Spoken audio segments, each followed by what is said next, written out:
Hey everyone, and welcome to a brand new video. Tonight we have 2 hours of horror stories. I hope you all enjoy them.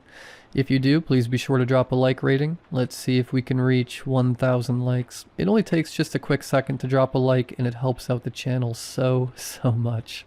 Subscribing if you are new is also very much appreciated, as I do post content just like this all of the time.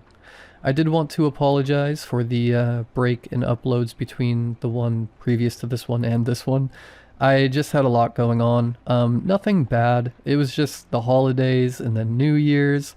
And then I had one of my childhood best friends fly out and visit me for a week, and we were just having a ton of fun. And I kind of wanted to put making videos on the back burner and just really appreciate my time with him. So everything is good, everything is fine. I should be back in the workflow, and we have an awesome lineup of stories for you all today.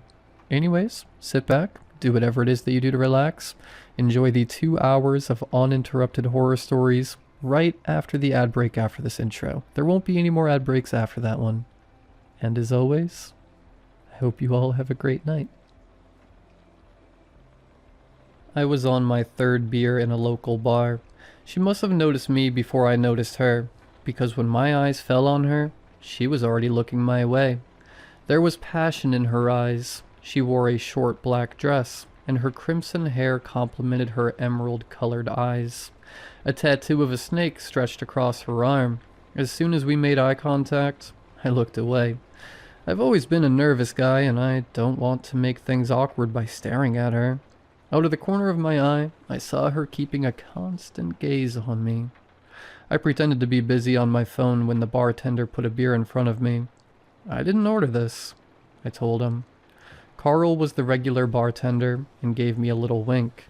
"It's from the girl sitting at the bar." He walked away, and I looked at her dumbfounded, but gave a small nod to say thanks. She took this as an invitation and walked over to me. "So you finally stopped avoiding my eye contact, huh?" She took the seat right next to me and gave a playful smile. My nerves were acting up, and I felt sweat running down my back. This girl was beautiful, and she was talking to me. I decided to play it cool.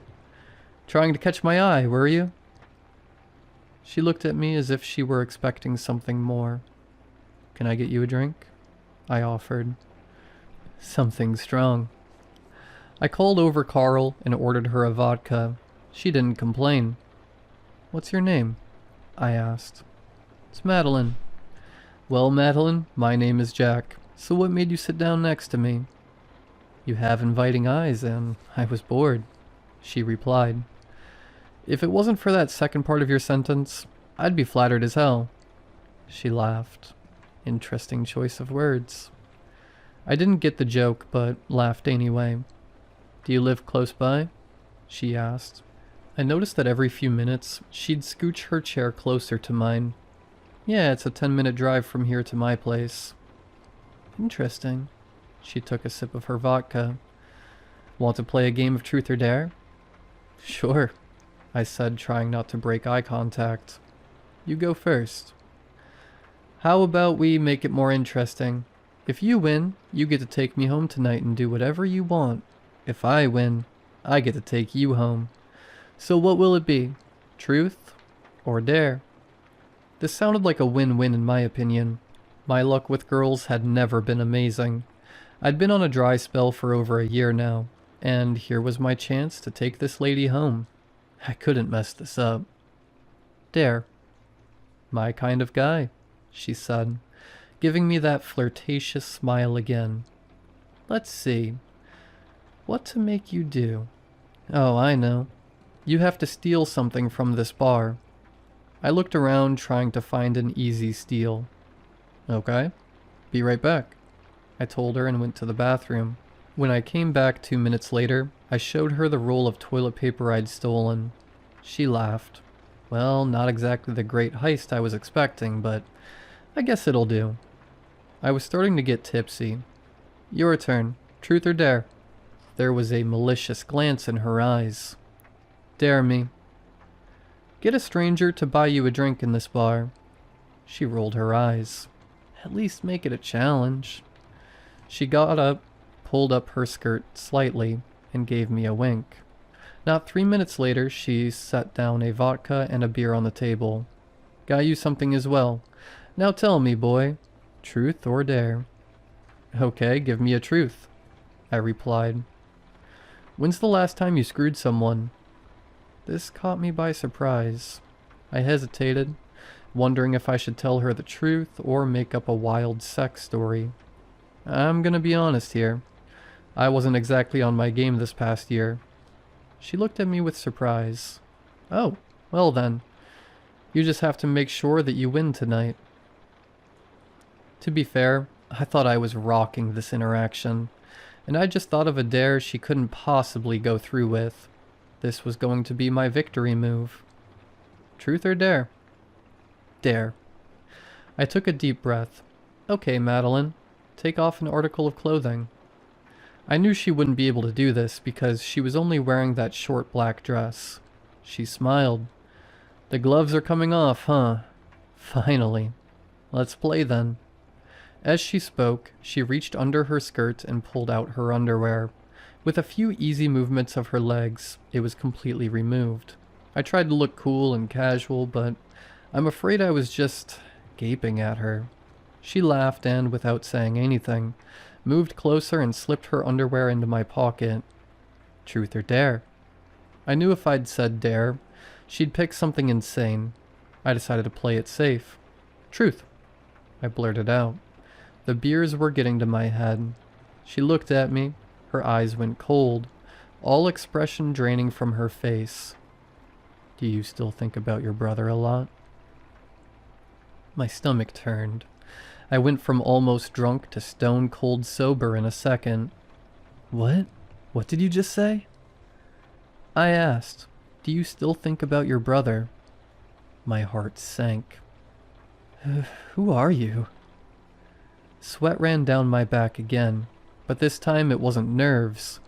It was fear. It doesn't work that way. You have to answer, or you lose. For the first time that night, I felt genuinely scared. I thought about getting up and walking out, but something in my gut told me I needed answers. Every day, I said, trying to hide the sadness in my voice. She looked surprised, then laughed.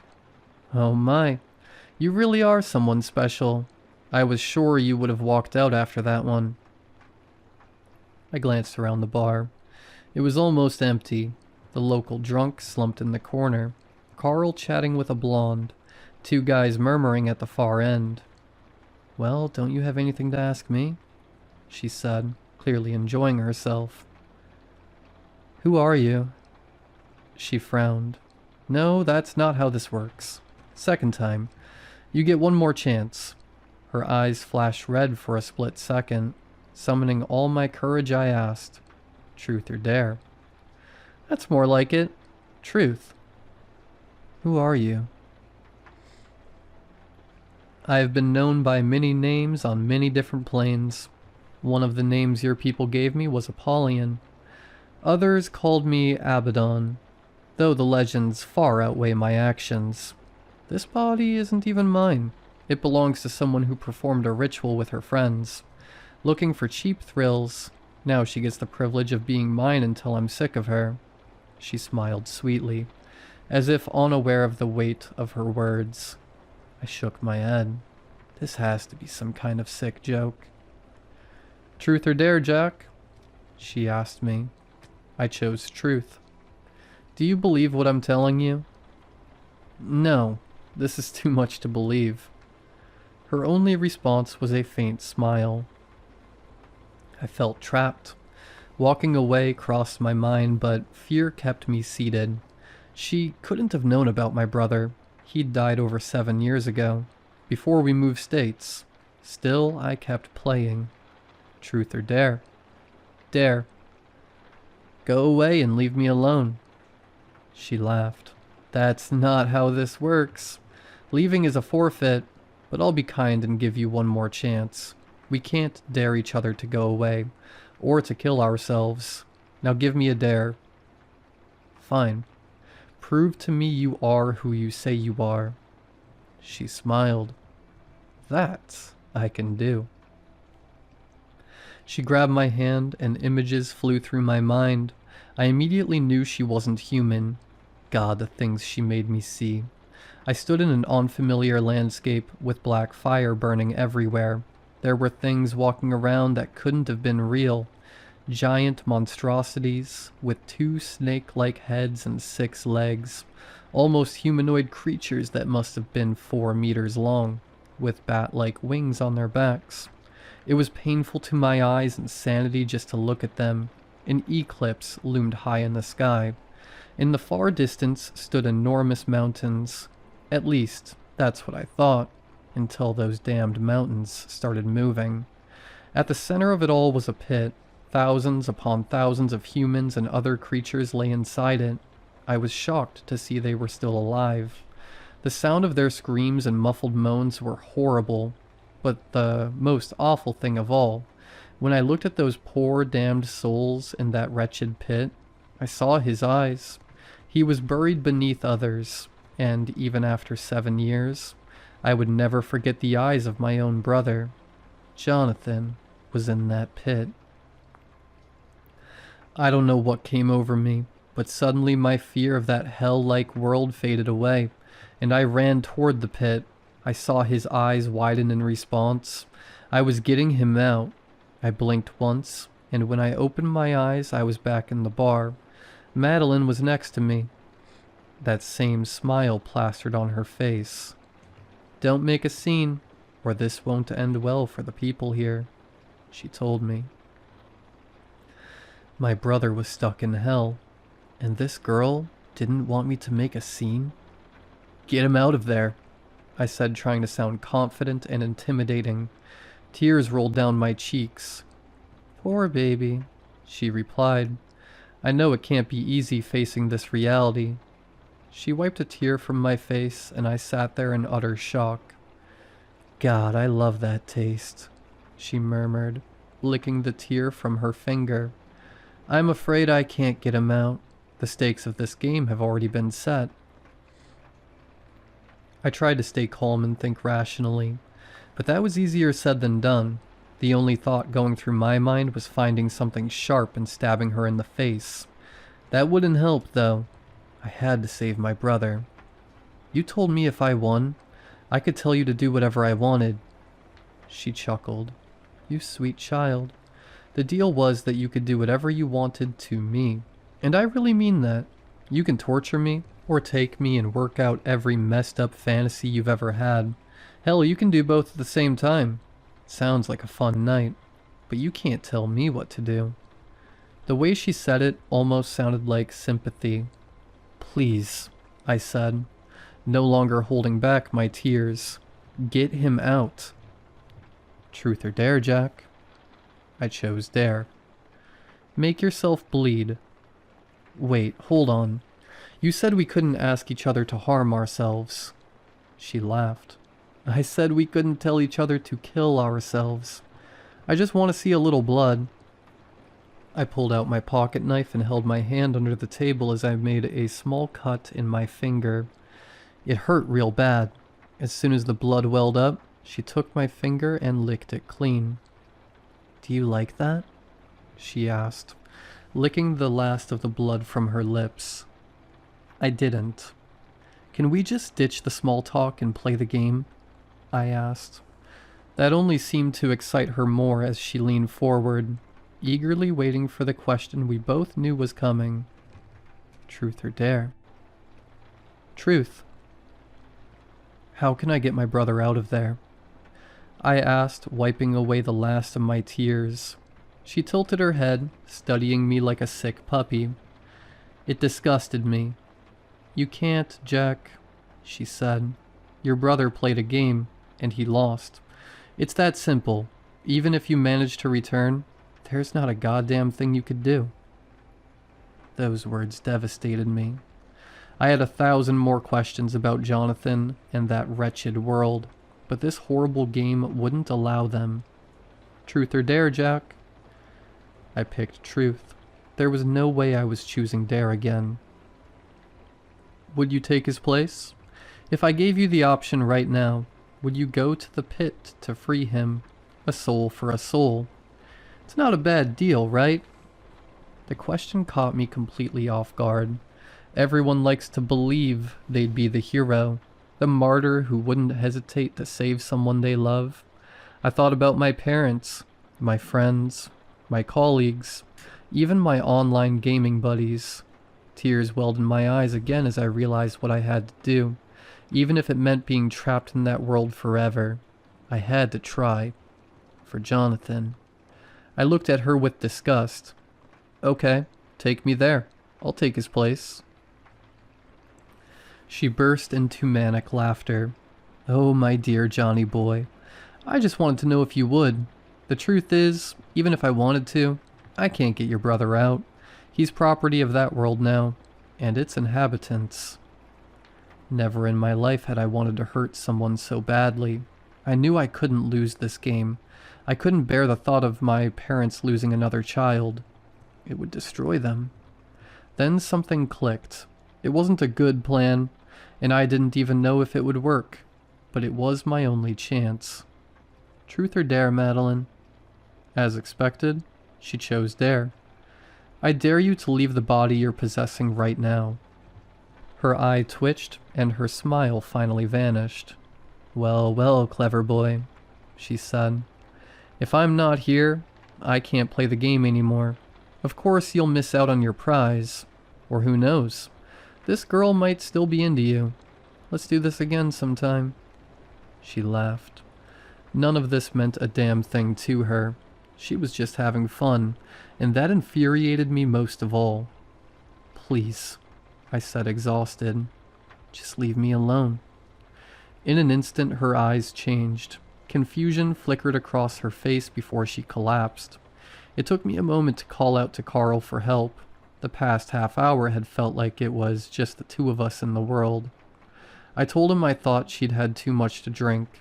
He called an ambulance and told me to go home.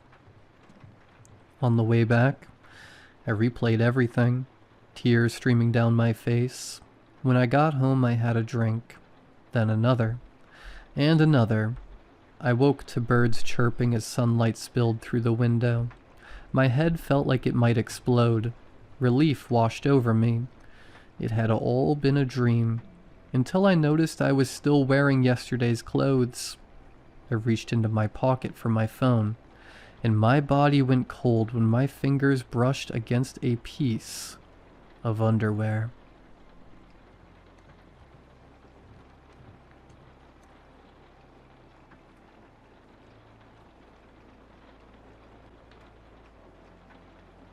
I still have the playlist we made on my phone. It is mostly trash 2000s pop and some indie bands she found on TikTok. We used to drive around for hours in my beat-up Honda just listening to it. That was our thing. We would go to the drive-thru at Wendy's, get 2 Frosties, and just drive until the gas light came on. Katie was cool. She was not just my sister. She was the only person in the house who actually got it. Our parents were fine, I guess. They loved us, but they were old and tired. They were the kind of parents who fell asleep on the couch at 8 p.m. and worried about the lawn more than anything else. Katie and I were a team. When I snuck out to go to that bonfire sophomore year, she stuffed pillows under my duvet to make it look like I was sleeping. When she failed her math final, I intercepted the report card in the mail, and we burned it in the backyard fire pit. We looked out for each other.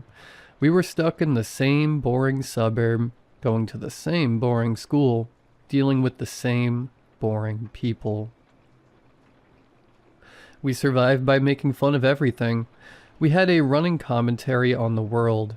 If we saw someone wearing a weird hat, we would look at each other and just know what the other was thinking. We didn't even have to say it. That is why what I did makes no sense. I look back at it now and I try to find a reason. I try to find some deep, dark anger or some hidden resentment. People always want a reason. The therapists I talk to now, they always dig for some childhood trauma or some sibling rivalry. They want a story where I secretly hated her. But there's nothing. It was just a random afternoon. Katie had been talking about this guy, Alex, for months. She was obsessed. She wrote his name in her notebook. She knew his schedule. She knew what car he drove. It was honestly kind of pathetic, but in a cute way. She was 16. She had never really had a boyfriend. She had this idea of romance that she got from movies. She thought Alex was this deep, mysterious soul just because he wore a leather jacket and didn't talk much in chem lab. I knew Alex. He wasn't deep. He was a stoner kid who played COD until 4 a.m. But I didn't tell her that. I let her have the fantasy. That afternoon we were sitting in the living room. She was talking about him again, wondering if he noticed her new shoes, wondering if he liked girls with curly hair. I was bored. That is the only excuse I have. I was bored, and I was scrolling on my phone. I wish I could just talk to him, she said. But I don't have his number. The idea popped into my head fully formed. It wasn't malicious. It was just something to do. A way to interrupt the boredom. I think I have his number. I lied. I think he was in a group project with me last year. Her eyes went wide. Really? Do you still have it? Let me check, I said. I didn't have his number, obviously. I opened the App Store and downloaded WhatsApp. I set up a fake account using a burner number app. I set the profile picture to a grainy shot of a guitar I found on Google Images. Alex played guitar, or at least he carried one around. I created the account. I named it Alex. Then I looked at Katie. She was staring at me, practically vibrating with hope. Yeah, I found it, I said. Give it to me, she said. No, that's weird, I said. If you text him out of the blue, he will think you are a stalker. Let me text him. I'll tell him you are cool. I will tell him to text you. She looked at me like I was a superhero. You would do that? Yeah, I said. I got you. I typed a message into the WhatsApp account. I sent it to her real number. Hey, got your number from your brother. He said you're cool. I'm Alex. My phone buzzed in my hand as I sent it. Her phone buzzed on the coffee table a second later. She picked it up. She read the screen. Then she screamed. She literally jumped up off the couch and screamed. She hugged me. She squeezed me so hard I couldn't breathe. He texted me, she squealed. He actually texted me. I should have stopped it there. I should have said, gotcha, and laughed and taken the punch to the shoulder. It would have been a funny story. We would have laughed about it at Wendy's later. But I didn't. I just smiled. It felt good to be the one making things happen. It felt good to see her so happy, even if it was fake. That's awesome, Katie, I said. What did he say? She showed me the phone. He said you told him I was cool. Well, I said. I did. The next 24 hours were a blur of texts. I was texting her from the bathroom. I was texting her from my bed. I was texting her while sitting right next to her on the couch. It was too easy. I knew exactly what she wanted to hear. I knew she liked indie music, so Alex liked indie music. I knew she wanted someone to listen to her talk about her art class, so Alex asked tons of questions about her sketches. I was catfishing my own sister, and the sick part was, I thought I was being a good brother. I thought I was giving her a confidence boost. I told myself that when I revealed the prank, she would see that she could talk to guys, that she was interesting. By Friday afternoon, she was in deep. She was walking around with a goofy smile on her face. She was humming. He wants to meet up, she told me Friday night. She was standing in my doorway. He wants to grab a burger tomorrow. I had sent that text 5 minutes ago. That's cool, I said. Are you going to go? I don't know, she said. I'm nervous. What if I say something stupid? You won't. I said. Just be yourself. He already likes you over text, right? Yeah, she said. Yeah, he does. I set the trap. I picked the diner on Main Street, the one with the neon sign that flickered. It was public. It was safe. It was the perfect stage.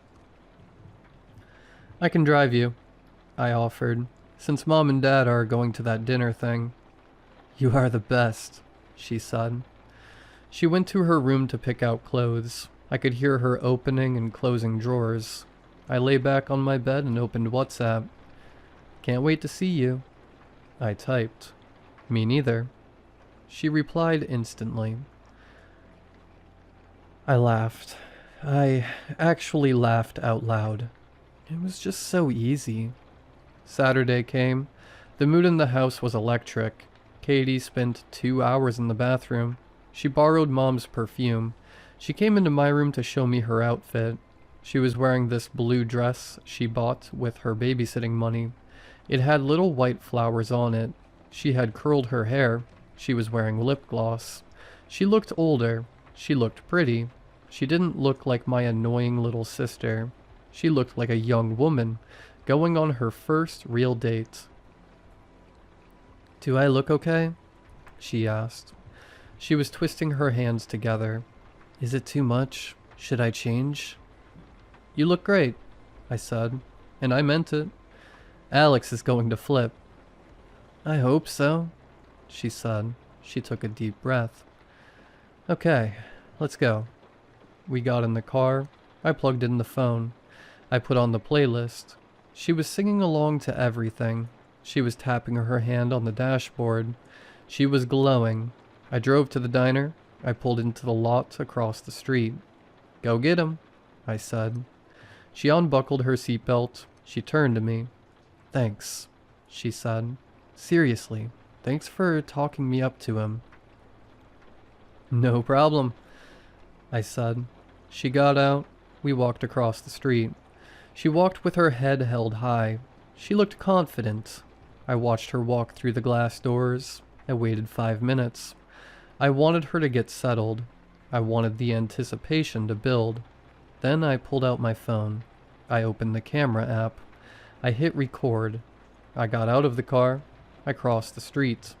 I was smiling. I was rehearsing what I would say. Gotcha. Look at your face. You are so gullible. I walked into the diner. The bell above the door chimed. I saw her immediately. She was sitting on the third booth. She was facing the door.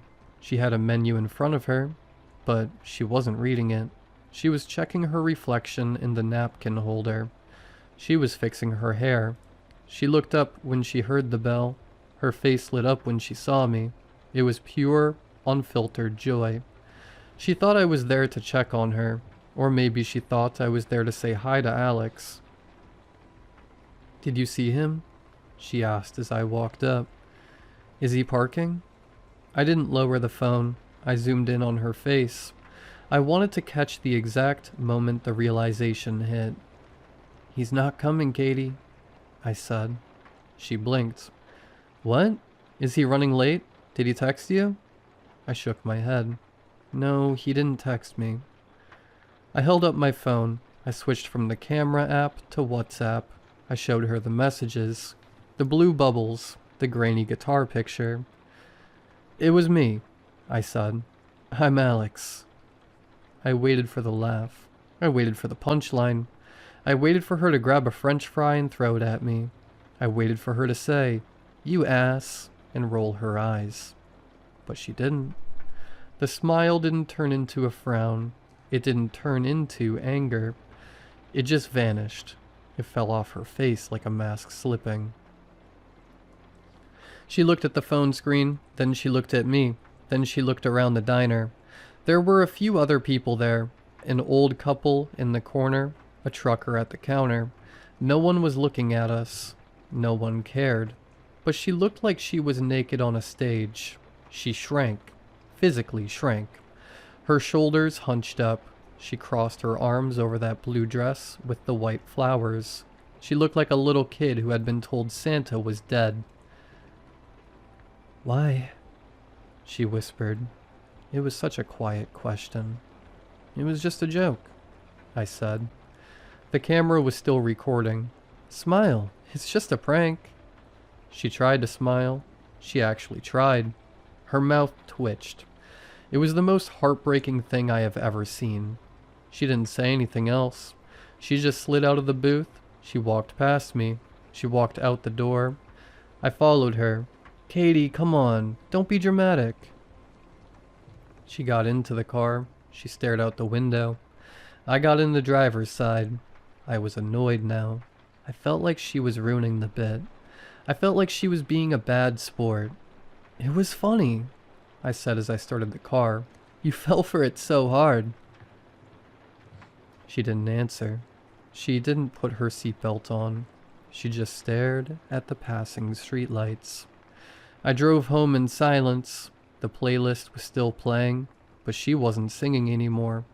When we got home, I uploaded the video. I captioned it. She actually fell for it. I tagged a few of our friends. I wanted validation. I wanted people to tell me it was funny so I didn't have to feel the weird knot forming in my stomach. Katie went straight to her room. I heard the lock click. I went to my room. I refreshed the feed. The likes were rolling in. The comments were starting. LMAO, look at her face. That is brutal. Bro, you are evil. I felt better. See? Everyone thought it was funny. It wasn't a big deal. I knocked on her door around 10 p.m. Come on, I said through the wood. Don't be a baby. Everyone thinks it's hilarious. She didn't answer. I woke up the next morning because the house was too quiet. Usually on Saturdays, Katie was up early. She would be in the kitchen making pancakes or blasting music while she cleaned her room. But there was nothing. No sound. I looked at my phone. The video had over 1,000 views. People I didn't even know were sharing it. I got up. I went to the bathroom. The door was locked. Katie? I knocked. Hurry up. I need to pee. Nothing. Katie, seriously, open the door. Silence. A heavy, pressurized silence that made my ears pop. I got a penny from my dresser. I used it to turn the lock from the outside. The door swung open. Katie was on the floor. She was curled up around the toilet. She was still wearing the blue dress. There were empty blister packs everywhere. Tylenol, Advil, my dad's old prescription painkillers for his back. The box was torn open. The foil was punched out. I laughed at first, a short, sharp bark of a laugh. Okay, I said. You got me. Good one. Get up. I nudged her leg with my foot. She didn't move. She was heavy, stiff. I knelt down. I touched her arm. It was cold. Not cool from the tile. Cold. Deep. Radiating cold. Like touching a piece of frozen meat. I grabbed her shoulder. I tried to shake her. Her head didn't flop. Her neck was rigid. Her jaw was clamped shut. Her eyes were open, staring at the porcelain of the toilet bowl. They were cloudy. I don't remember screaming, but I must have, because my mom was suddenly there. Then my dad. My mom made a sound I didn't know a human could make. It wasn't a scream. It was a raw, animal howl. She fell to her knees. She tried to pull Katie up, but the rigor mortis had set in. Katie was frozen in that curled up shape. The paramedics came. Moving her was the worst part, because she was stiff. They couldn't just put her on the stretcher. They had to maneuver her down the narrow hallway. They had to tilt her to get her through the door frame. Felt disrespectful. It felt like they were moving a mannequin, not a person. I stood at the top of the stairs and watched. I had killed my sister. I had killed her for likes. I had killed her because I was bored. The house died that day. My parents stopped speaking. They stopped eating. They moved through the rooms like ghosts, avoiding eye contact with me. They didn't blame me out loud. The police ruled it a suicide, a tragedy, an impulsive act by a teenager. But they knew, and I knew. The video was gone. I deleted it that afternoon, but it was too late. People had seen it. People knew. The funeral was 3 days later. It was an open casket. I wish it hadn't been. By then, the stiffness had passed. She looked soft. Too soft. The mortician had used too much makeup to cover the gray. Her cheeks were too pink. Her lips were a weird, waxy orange. It didn't look like Katie. It looked like a doll that someone had melted and tried to reshape. I stood by the casket and tried to cry, but I couldn't. I just felt empty. I felt like there was a hole in my chest where my heart used to be. After the funeral, the silence took over. It wasn't peaceful. It was heavy. It felt like the air in the house was made of lead. I stopped sleeping. I couldn't close my eyes without seeing her face in the diner. I missed her. I missed the car rides. I missed the playlist. I missed my teammates.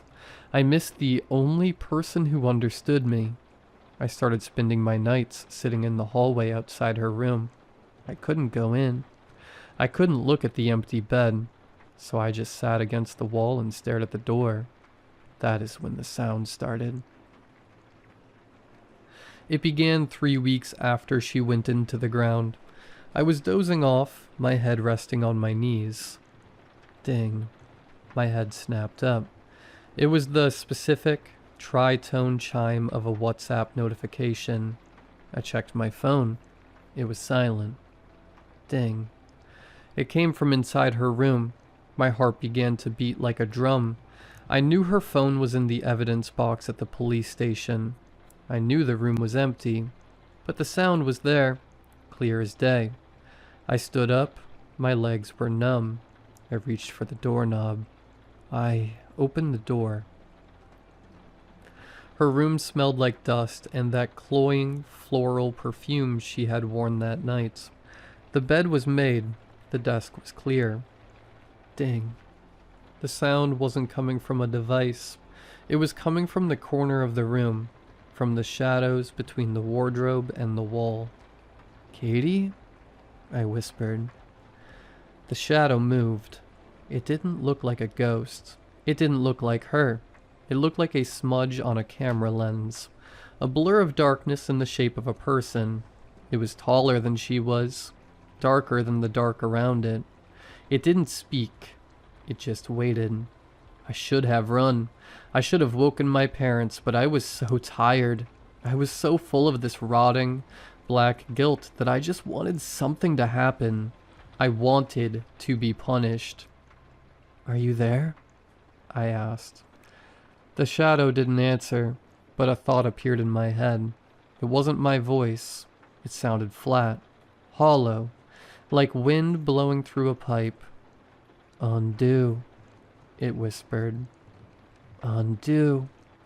The word echoed in my skull. It wasn't audible.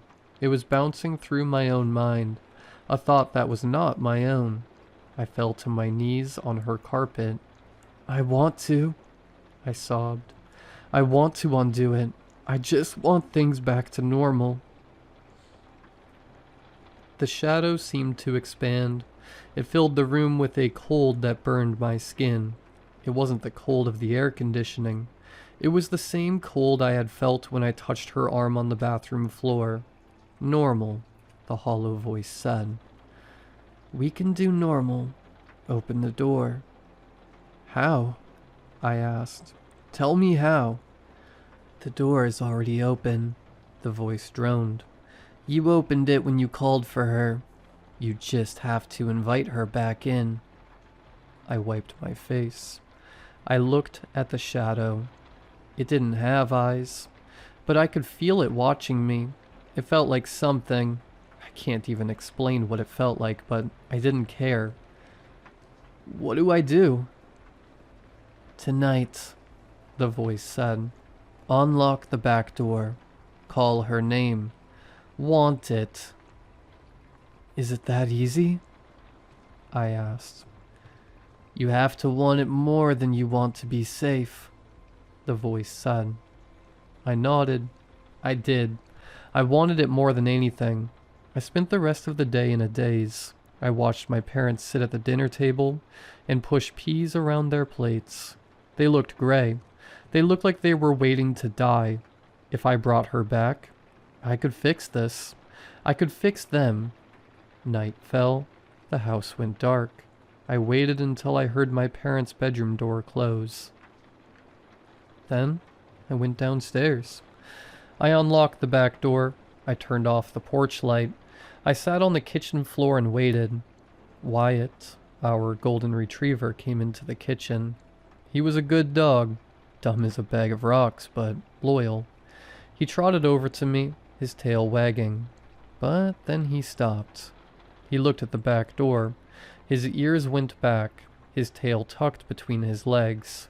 He started to whine, a high, pitiful sound. "It is okay, Wyatt," I whispered. "She's coming home."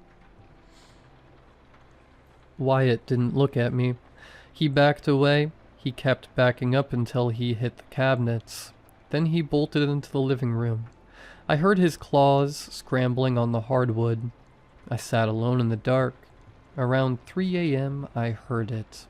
Knock, knock, knock. It wasn't a hand. It sounded hard, like bone hitting wood. I scrambled up. My hands were shaking so bad I could barely grip the handle. I threw the door open. The backyard was pitch black. It was raining, a cold, steady drizzle. Katie was standing on the patio. She looked small. She was wearing a thick gray hoodie I recognized. It was my old one. She had the hood pulled up tight. She had a wool scarf wrapped around the lower half of her face. She was wearing gloves. She was shivering. Violent, jerking shivers that rattled her whole body. "Katie?" I whispered. She didn't look up immediately. She just stood there, vibrating in the rain. Then she stepped inside. She moved stiffly, like she was so cold her joints had locked up. She looked like a little girl who had been out in the storm for too long. "Katie, it's me," I said. I reached out to hug her. She felt solid. She felt real. But she was freezing. It was like hugging a snowman wrapped in cotton. She didn't hug me back. She just stood there, her arms pinned to her sides. "You're freezing," I said. I pulled back to look at her. The hood shadowed her eyes. The scarf covered her mouth and nose. All I could see was the bridge of her nose. The skin looked pale, but it was dark in the kitchen. "It's okay," I said, crying now. "You're home. I fixed it. I fixed it." She nodded. I led her to the living room. She walked with a weird limp, dragging her left leg a little, but I told myself it was just the cold. She sat on the couch, staring straight ahead. "I missed you so much," I said. I sat on the coffee table in front of her. "Mom and Dad are going to be so happy." She didn't answer. The house smelled funny, like wet dirt and something sweet, like old fruit. I figured it was just the mud on her clothes. "Say something," I pleaded. "Please?" She made a sound. It was muffled by the scarf. It sounded like a dry wheeze.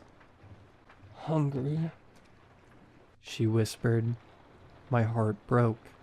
She sounded so weak. "Hungry? Okay. I'll get you something. I will make you whatever you want."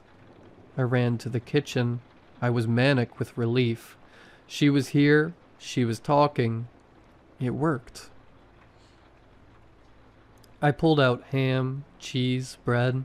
I started making a sandwich. I was humming. I was actually humming. Then I realized something. It was quiet. Wyatt usually came running when he heard the cheese wrapper. He was obsessed with cheese. "Wyatt," I called out. "Come here, boy." Nothing. I finished the sandwich. I put it on a plate. Wyatt, I whistled. Silence. A cold feeling started in my stomach. Not the good cold of relief, the bad cold of fear. I walked into the kitchen. Wyatt? The door to the basement was cracked open. Wyatt wasn't allowed in the basement. I walked over. I pushed the door open. Wyatt, get out of there. I turned on the light. At the bottom of the stairs, there was a heap of golden fur. It wasn't moving. I walked down the stairs. My legs felt heavy. Wyatt? I got to the bottom step. It was Wyatt, but he was... Something wasn't right. He was torn open. His stomach was gone. His ribs were cracked open like a wishbone. There was blood everywhere. It was pooled on the concrete. It wasn't an accident. Something had done this. Something strong. I heard a creak on the stairs behind me. I spun around. Katie was standing at the top of the stairs. The hood was down. The scarf was gone. Her face was gray. Her jaw was hanging loose, unhinged on one side. Her mouth was stained red, with blood. She was holding the sandwich I made her. She crushed it in her gloved hand and let it drop to the floor. Still hungry, she rasped. I backed up until I hit the washing machine. Katie? I choked out. She walked down the stairs. She didn't walk like a person anymore. She moved like a spider, her limbs jerking and snapping into place. She stopped at the bottom. She looked at the dead dog. Then she looked at me. Her eyes were milky white and sunken in. You did this? I whispered. She tilted her head. Her neck cracked. Empty, she said. Her voice was wet now. So empty. What are you? I screamed. Your sister, she said, but the way that she said it was wrong. It was like she was mimicking a recording. You wanted me back. Not like this, I said. I didn't want this. She took a step towards me. You owe me, she hissed. It wasn't a threat, it was a plea. She looked at me and for a second, the milky film over her eyes seemed to thin. I saw brown underneath. I saw panic. It hurts, she whined. She sounded like a little kid. It hurts so much. I'm so hungry. I'm so angry. How? I asked, trembling. What do you need? The shadow peeled itself off the basement wall. It stood next to her, tall and jagged. She needs the source, the voice droned. She is running on fumes. She needs the fuel that burned her out. Me? I asked. Katie nodded. She reached out a hand. The glove had fallen off. Her fingers were gray and withered. Please, she whispered. Let me eat. Then I will be whole. Then I will be Katie again. I looked at her. I looked at the dog. If you eat me, I said, you will kill me. Yes, she said. Exchange. A life for a life. You took mine. Give it back. She stepped closer. I could smell death on her breath. I can't be like this, she cried. It's cold. It's dark. Please, brother. Help me. She was using my guilt. She was reaching right into my chest and squeezing my heart. She knew exactly what to say. If I let you, I said, will you remember? She paused. She licked the blood off her lip. Yes. I looked at her. Really looked at her. If I let her eat me, I wasn't saving her. I was cursing her. I was forcing her to live with the memory of tearing her brother apart. I was turning her into a monster forever, just so I didn't have to feel bad anymore. No, I said. Her face twisted. The sadness vanished. The hunger snapped back into place. Give it to me, she shrieked. She lunged. She hit me hard. We fell onto the concrete floor. She was strong, unnaturally strong. Her hands pinned my shoulders, her jaw unhinged even further. Her mouth was a cavern of red teeth. She snapped at my face. I turned my head. Her teeth clicked inches from my ear. Katie, stop! I yelled. Look at me. She drew back to strike again. I'm sorry, I screamed. I'm sorry I wasn't a better brother. She froze.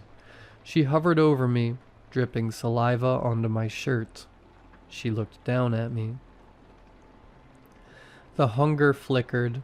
The brown eyes came back.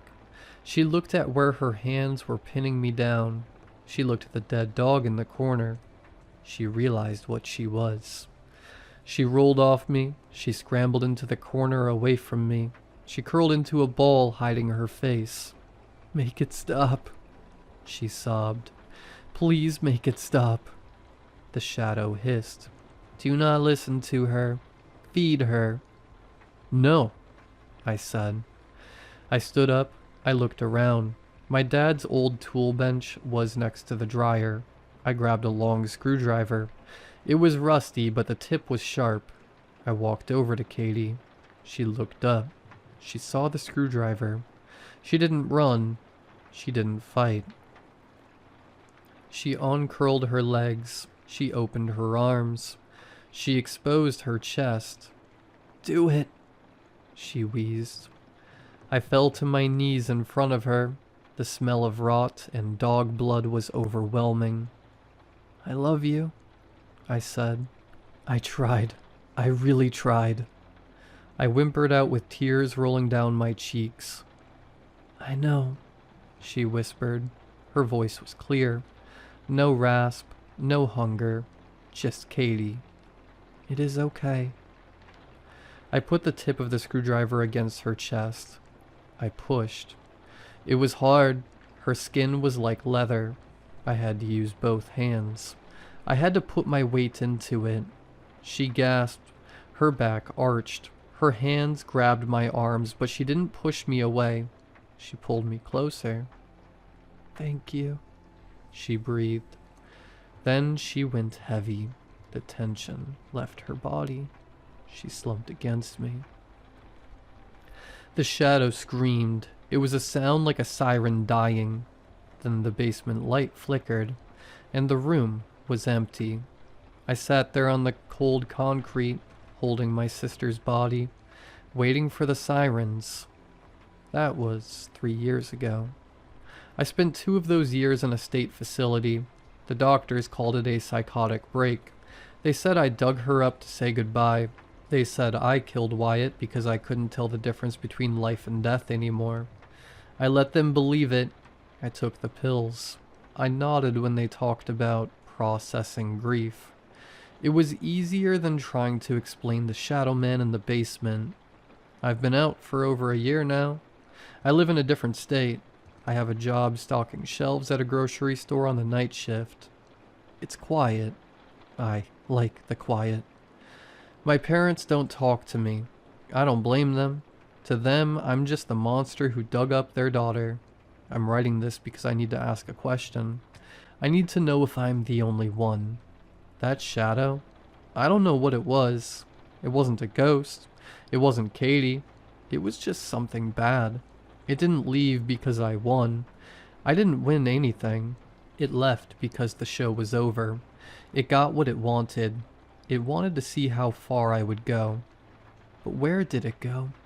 I look at people now. I see the tired lady buying frozen dinners at 3 a.m. I see the guy sitting in his car in the parking lot, just staring at the steering wheel. Everyone has something they regret. Everyone has a moment they want to undo. I wonder if it's watching them too. I wonder if it's standing in the corner of your room right now, waiting for you to get desperate enough to open the door. If you are reading this, and you have a heavy heart, if you hear a voice that sounds like your own thoughts offering you a way to fix things, don't listen. Just live with the guilt. It sucks, and it's heavy, but at least it's yours. At least it doesn't eat you.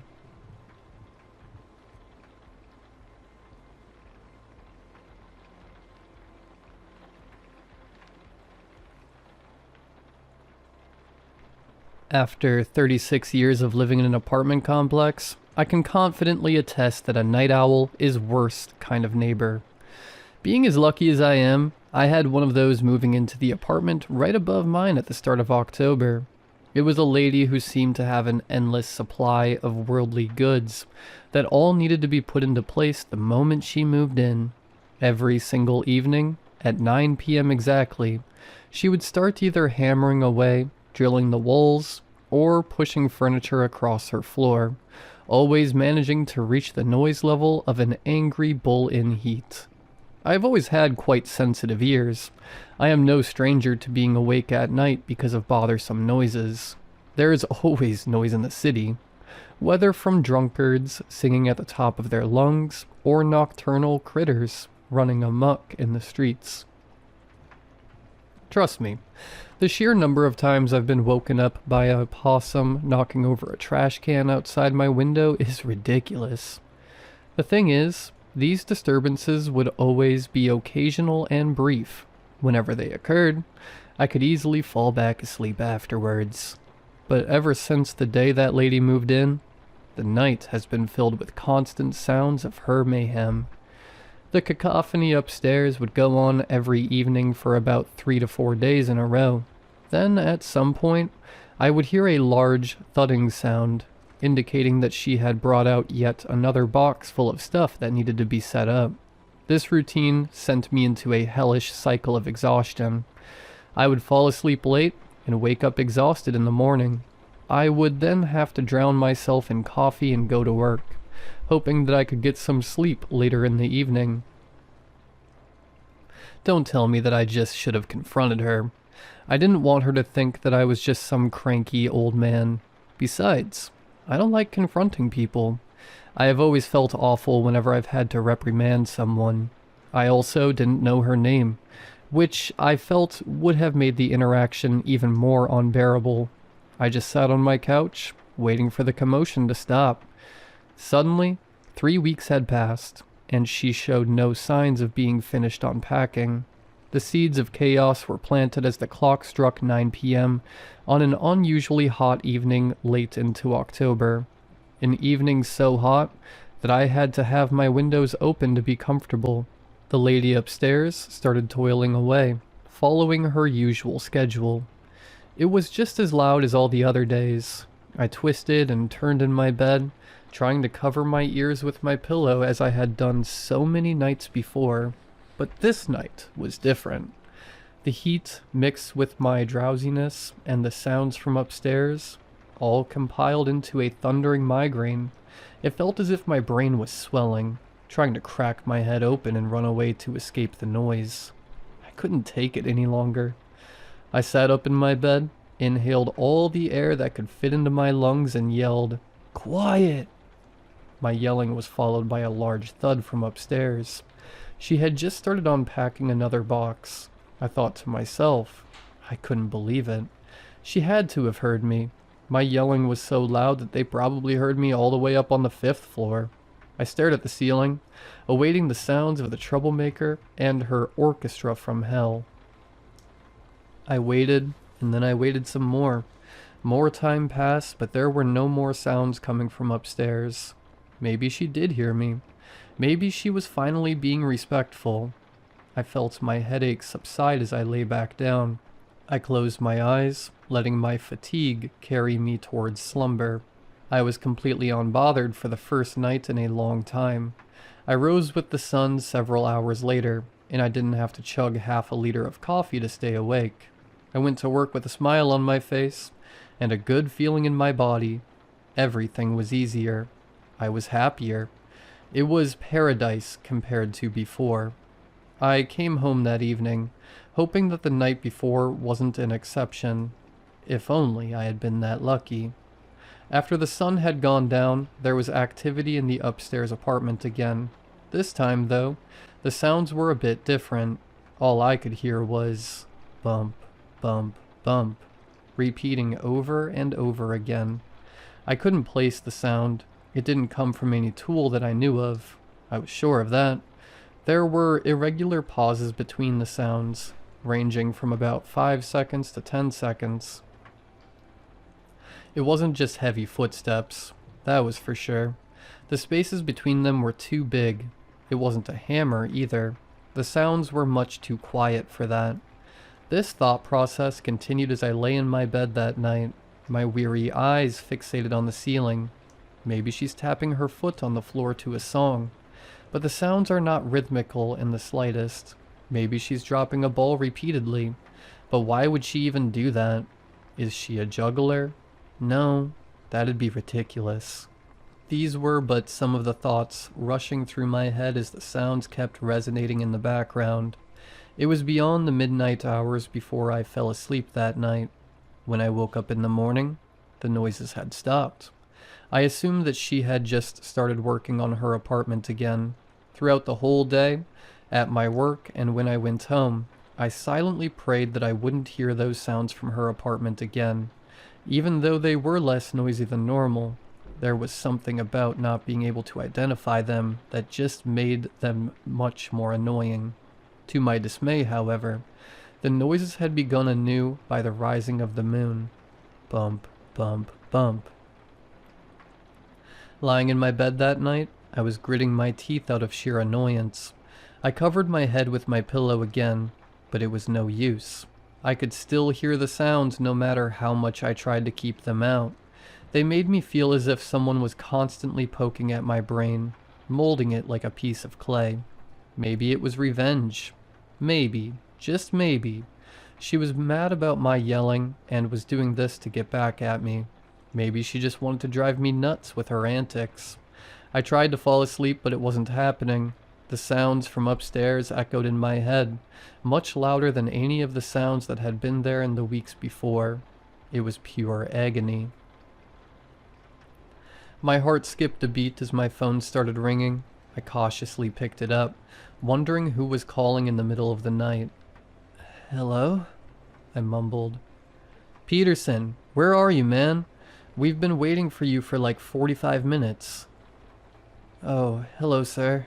I'm sorry, but my shift doesn't start till..." I looked towards my window. The rays of sunlight had already broken through and cast light onto my floor. Sorry, sir. I'll be there in 15 minutes. I said as I got out of bed and hung up the phone.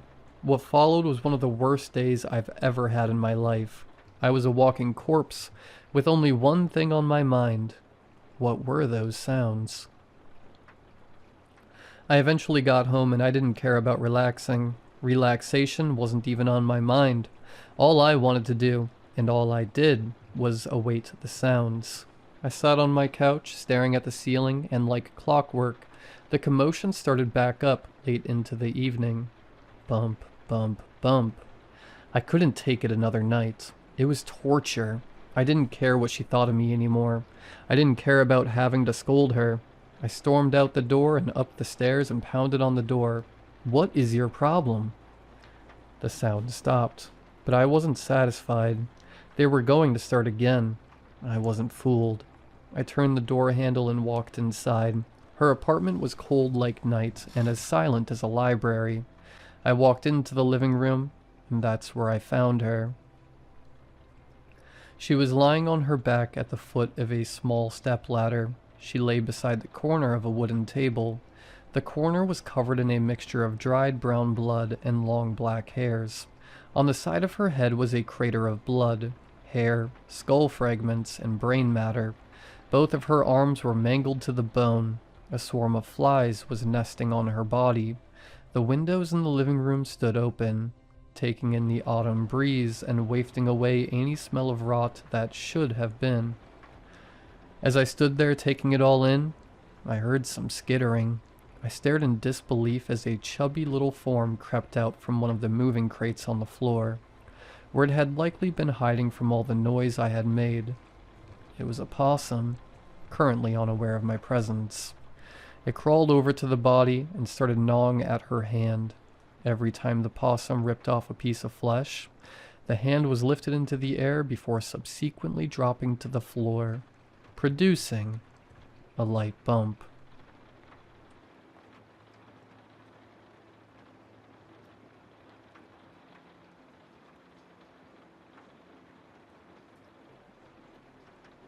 I know how this sounds, but I swear I had a reason. Every once in a while, when my roommate Connor wasn't home, I'd check his room. I didn't do this to steal anything or be a snoop for the sake of it. No, I wanted to reassure myself that I wasn't living with someone who'd eventually end up on the news. Connor isn't a regular guy. He's a little too proud of his German heritage, if you know what I mean. The kind of pride that sneaks into places where it doesn't belong. Nazi jokes that land wrong. World War II facts nobody asked for. He says them casually, like he's just sharing trivia. But he always watches your face afterward, always checking for judgment. To make matters worse, he's obsessed with guns and knives. He collects them, displays them, lines them up on his wall like achievements. There's a twisted dagger mounted above his TV that he once called a real beauty, and I remember wondering why anyone would need something shaped like that unless they'd spent time imagining what it would feel like to use it. His room puts out bad vibes beyond just the murder weapons. Between morbid heavy metal posters for bands no one has heard of, and the 2 movie posters he has up, American Psycho and Joker, by the way, there were lots and lots of old war memorabilia that seems to always happen to be German. No old US Army helmets or Red Army Ushankas. He only had the stuff his favorites used. That included a World War II gas mask hanging on the wall, stiff and yellowed from prior use. He loved that thing and would wear it at night to freak me out. So yeah, I consider it my civic duty to search his room from time to time. Not because I'm nosy, because when someone surrounds themselves with weapons, Nazi iconography, and incel stuff, you start wondering if they're ever going to act out one of their special interests. I sat at his desk and logged into his computer. His password was his favorite movie, plus the same numbers he used for everything. The numbers 12, 13, and 14. No idea the meaning behind those, but he uses them for everything. Usernames, gamer tags, passcodes. His overuse of them made guessing his password a lot easier, that's for sure. The browser that opened upon logging in wasn't Chrome. It was a Tor browser. Connor loved talking about the deep web or the dark web. Always said it with a grin, like he knew something about it everyone else didn't. At first, it almost felt stupid. Drugs, weapons, things so blatant they felt fake. I even laughed at one site offering hired killers like it was an online food menu. It seemed my fears of Connor were unfounded. He was just using the dark web to cosplay being a criminal. None of this was real. I was about to get off when I noticed a message pop up on Connor's computer through the open door. A chat app I didn't recognize. The sender's name was just a single letter. X. Curiosity won. It always does. The messages assumed I was Connor. X joked with him about always working during the matinees. X even mocked him for being sloppy and not using his ghost. Whatever the hell that meant. When I replied pretending to be sick and home from work, the response came almost instantly. They sent a link. They called it a red room. I knew what that was, but I told myself it wasn't real. The FBI says they aren't, so I clicked anyway. The screen went dark, then bright red, like a theater curtain pulling back. The chat exploded with emojis, popcorn, eyes, smiley faces. It was like a demented Twitch chat.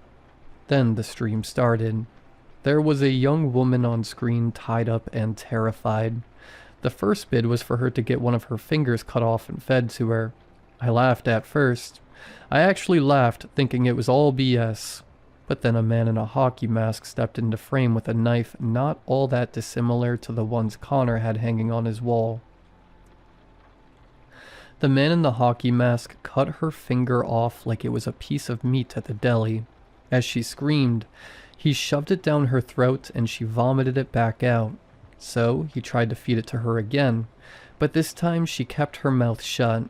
So he grabbed her by the nose and squeezed until it started gushing blood. That got her to scream again, and after 3 of the worst minutes of my life, the man in the hockey mask got her to eat the finger. I won't repeat the other bids. I won't repeat what people were asking to be done to her, or how casually they typed it. I just remember realizing, in a cold, quiet moment, that Connor had more points saved up than I'd seen spent so far, and people were spending a lot. I muted the audio and nearly threw up. I ran to my laptop and considered calling the police, but I doubted that would be any good. They'd think I was making this up. So instead I tried reporting the site through the FBI's Cybercrimes Division. When I went back to Connor's room to grab the pertinent site information, a private message popped up. "I wouldn't do that," X said. I tried to ignore it until X added, "Ed, that's my name." I considered what to do next. How could X know it was me and not Connor? How does he even know who I am? Did Connor tell them about me? "Do what?" I replied, curiosity getting the better of me. "Report the site like you're trying to do right now. It won't work, Ed." "Why not?" I replied again, taking pictures of the conversation with my phone. "Nice try. I'm in your phone, too."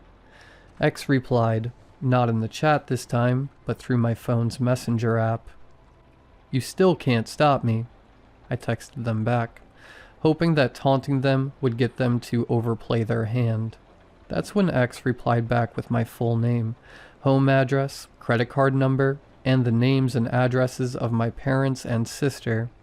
X told me the site would be gone before anyone found it, that I'd sound crazy. Then they said something worse. "You don't want to be in the next show, do you?" They told me to place a bid. Not to save her, but to participate and implicate myself too. "All you gotta do is have him cut her. That's all," X explained. When I put in the bid, my hands were shaking so badly I almost missed the enter key. I didn't even look at the number afterward. I just stared at the screen, waiting for something to stop me. An error, a disconnect, anything. The chat froze. Then it exploded. Question marks, laughing faces, people typing things like, "What?" and "Is this a joke?" Someone accused me of wasting points. Someone else said it was boring. I felt this thin, stupid flicker of hope rise in my chest. Like maybe confusion was enough. Like maybe nonsense could derail this death machine. On the stream, the man in the hockey mask tilted his head. He looked genuinely curious. He set the knife down. I didn't breathe until I saw his hand come back into frame holding an electric razor. The sound was what broke me. That low, mechanical buzz cutting through the silence. The girl started crying immediately, like she already knew what was coming. Like humiliation hurt almost as much as everything else. She tried to turn her head away, but she couldn't go anywhere. Hair fell into her lap in uneven clumps. The chat went quiet again. Not angry this time. Watching. I felt sick, but I also felt something worse. Relief. A coward's relief. I told myself I'd done something, that I'd changed the outcome, that this was better. Then the applause started. Clapping emojis. Fire. People calling it bold. Avant-garde. Someone typed that it was poetic. That stripping her identity was more interesting than hurting her body. I wanted to scream at them that they were all insane, that this wasn't art. that this wasn't even mercy. It was a thin attempt to appease X without it weighing too heavy on my conscience. A private message popped up. Well done. Before I could even process that, another bid appeared. Bigger than mine. Bigger than anything I'd seen all night. The man in the mask stepped back so the camera could see her clearly. Her ruined hair, her shaking shoulders, her empty, exhausted eyes. He grabbed a machete. I knew what was coming before it happened. I muted the audio, but it didn't help. Her now exposed scalp erupted red as she was cleaved to death with the machete. I think somewhere between the 5th and 6th swing, she died. At least, I hope she did. When he was done, the man in the hockey mask left the machete in her skull, much to the sick delight of the chat. The stream ended shortly after. I cried until my chest hurt. I prayed that that was the end. The horrible, sickening end. It wasn't. X messaged me again. Said I had one more task to complete to prove they could trust me. Said unlike the last one, it would be fun.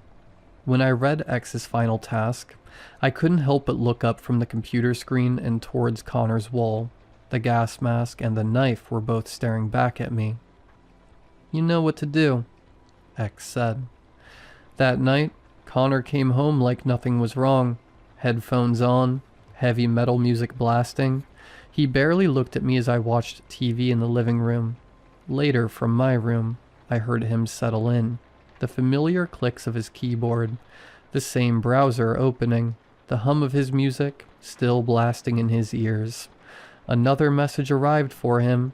I saw it reflected faintly off the window as I stood behind his door. Ready for the show? It was from X. I picked up the knife on the wall behind Connor as he typed his response. Always, Connor replied. When the stream loaded, Connor didn't understand. He saw on the screen his own face, confused. Then as he came to realize what was going on, afraid, very, very afraid, a message popped up. Great, because tonight you're the star. X's message caused Connor to rip out his earphones and turn around to see me standing right behind him. I was wearing the gas mask, holding his favorite knife, that he loved to imply was used on Holocaust victims. I won't lie to you all. X was right. I did have fun.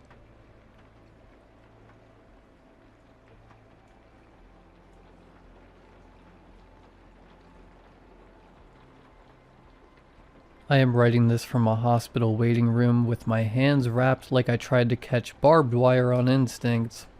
I went camping last weekend at a state park outside my town.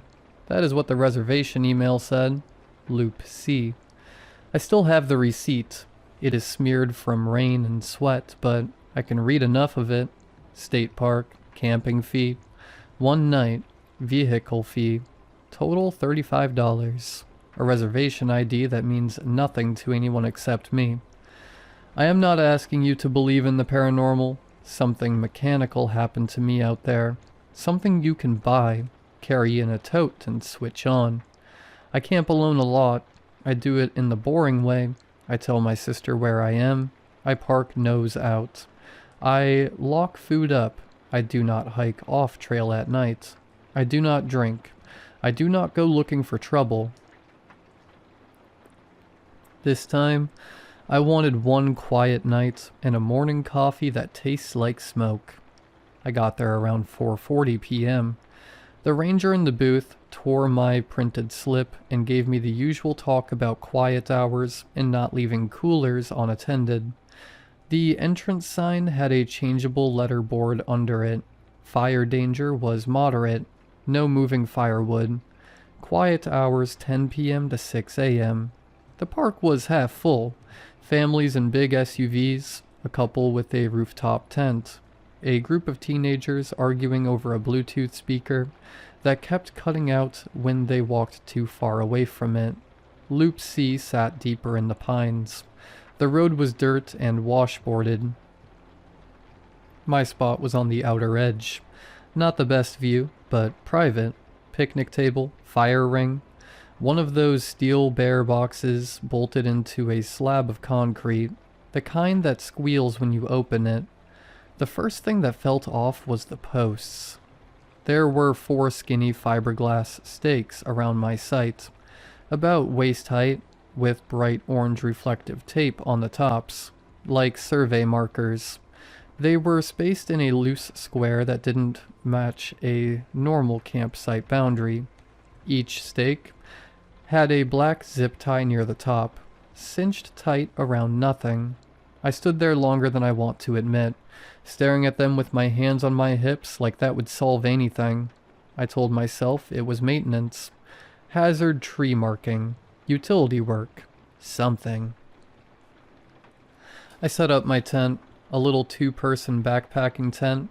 I parked nose out. I put my cooler in the bear box. Here is the stupid human mistake I keep replaying. I did not latch the bear box the first time. I closed it. I heard the heavy door thunk. I walked away thinking it was secure. 10 minutes later I walked back and realized the latch was still open by half an inch, the way it sits when you do not pull it down and lock it. I muttered at myself, fixed it, and moved on. Around 6:10 I walked to the restroom building to wash up. The building was painted that tired park bathroom green, and it smelled like damp concrete and lemon cleaner that never quite wins. On the way back I passed a bigger site, where a dad was pounding stakes into the ground with the flat side of a hatchet. He nodded at me and said the bugs were insane. I agreed, even though I hadn't noticed bugs yet. He looked past me toward my site and squinted like he was trying to read something in the dark. "What are those poles?" he asked. "Already here," I said. "Probably maintenance." He made a face like he didn't love that answer, then went back to his tent. I made a small fire, not a big one, just enough to feel like I earned being outside. I ate a pouch dinner and sat on the bench with my headlamp around my neck, listening to the campground noise thin out. A baby cried somewhere down the loop.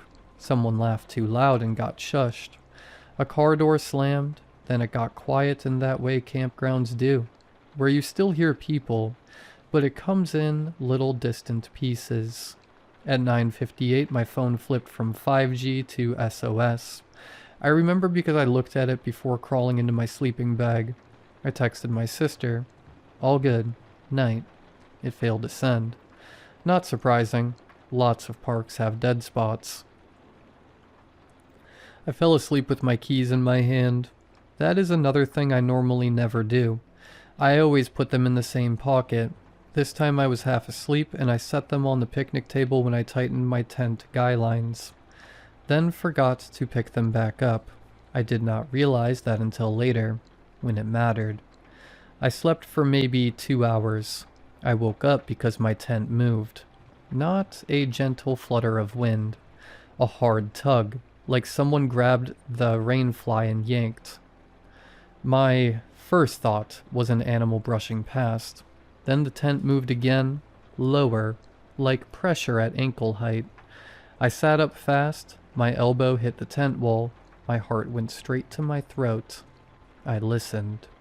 No footsteps, no snorting, just a faint sound outside that didn't belong.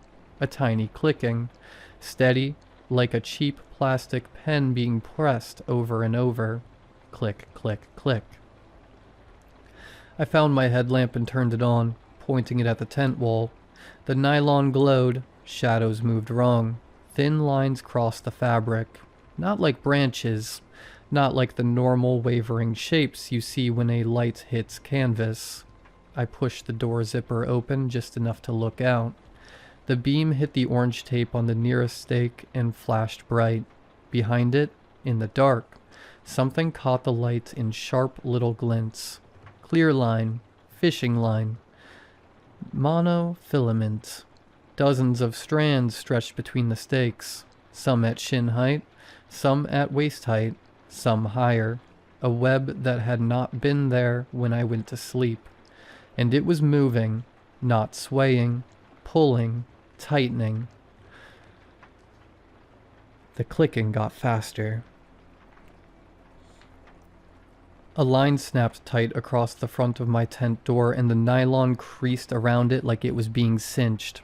The tent shifted an inch, then another. I crawled out on my hands and knees because standing felt like begging to get clotheslined. The headlamp made the lines sparkle for half a second, then they vanished again unless the beam hit them at the right angle. A line caught my wrist. It did not wrap gently, it bit. Pain so clean, it felt hot. It dug into skin like a wire saw. I yanked back on instinct, and the line tightened, dragging my hand forward toward the nearest stake. My headlamp bounced. The beam flashed over the ground, and I saw where the lines were anchored. Small black boxes at the base of trees, each about the size of a brick. Each had a spool and a little metal wheel like a tiny winch. The clicking was coming from these boxes. They were pulling the line in. A second line snapped up and caught two of my fingers together. My hand cramped instantly. I felt my pulse banging against plastic and pressure. I went for my pocket knife, got it open, brought it down on the line at my wrist. It did not cut right away. The line stretched. The blade skated.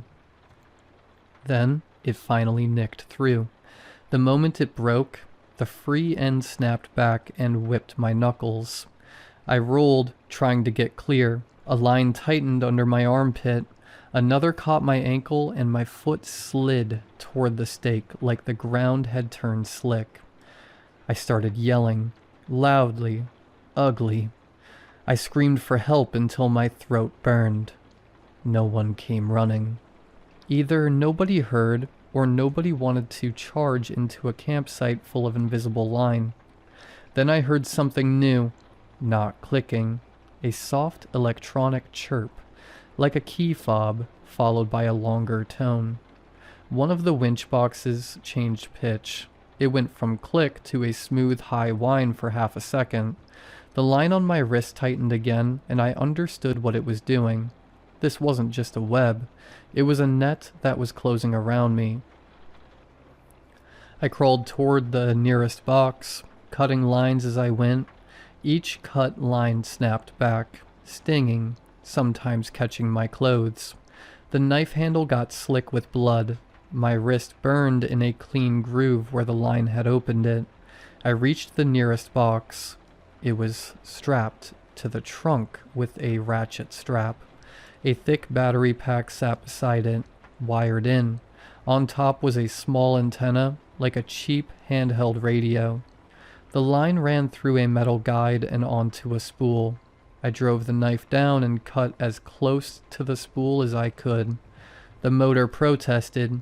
The line went slack for a breath. Then the spool reversed and yanked the slack back. The line tightened around my calf again, harder like the system corrected itself. Something in the trees flashed to my left. A red dot, low, moving. My headlamp caught a shape behind a trunk. Someone using the trees. Keeping distance. A hand raised. I saw the rectangle of a phone or a remote. The red dot moved again and settled on my torso, steady like it was aimed on purpose. My stomach turned cold, not because of the dot, because of what it meant. This was for me. I grabbed the battery cable and ripped it out of the box. The clicking stopped. The line around my leg went slack so suddenly I almost fell backward. For half a second it was quiet, except for my breathing and the soft snap of the fire dying down in the ring. Then another clicking started farther away. Another box. Back up. The lines began tightening again, slower but still tightening. The person in the trees shifted, leaves crushed under a careful step. I did not wait. I crawled out of the tightening tent, cutting and dragging, getting snagged, freeing myself in inches. My shorts tore. My skin caught line and I felt it burn new grooves across my thigh and forearm. My headlamp bounced, turning the trees into quick flashes. I got to my car and reached for my keys. Nothing. My pocket was empty. My brain did this blank, stupid pause, like it tried to deny reality for a second. Then it hit me. Picnic table. The clicking sped up again. The net tightened again. I could feel it starting to catch my waist. I turned my headlamp toward the picnic table and saw them glinting there like a cruel joke. Right where I left them. I crawled to the table, grabbed them, and my wrist screamed when the line shifted against the cut. I got back to the car, hit on lock, and yanked the door open. A line snapped tight across my waist as I tried to get in. It caught on my belt and pulled me back hard enough that my head clipped the door frame. I screamed and cut at it. The knife finally sliced through. The tension snapped back into the trees. I fell into the seat, slammed the door, and locked it. Lines slapped the outside of the car. I heard them ping against the metal like cables flicking a drum. In my headlamp beam, I saw the stakes again, and my stomach dropped even more. There were more than 4 extra stakes beyond the campsite boundary, closer to the road, hidden in brush. The web reached toward the road like it expected me to run. I started the car and threw it into reverse. The tires spun on dirt. The car lurched and I felt a jolt.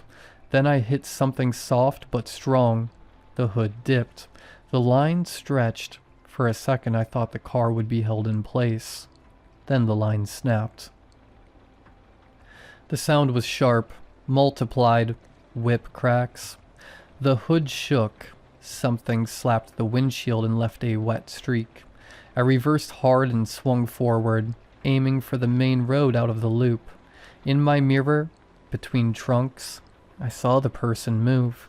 A silhouette, closer now. Reflective tape on their sleeves, orange like the stakes. They stepped toward my car and raised a hand.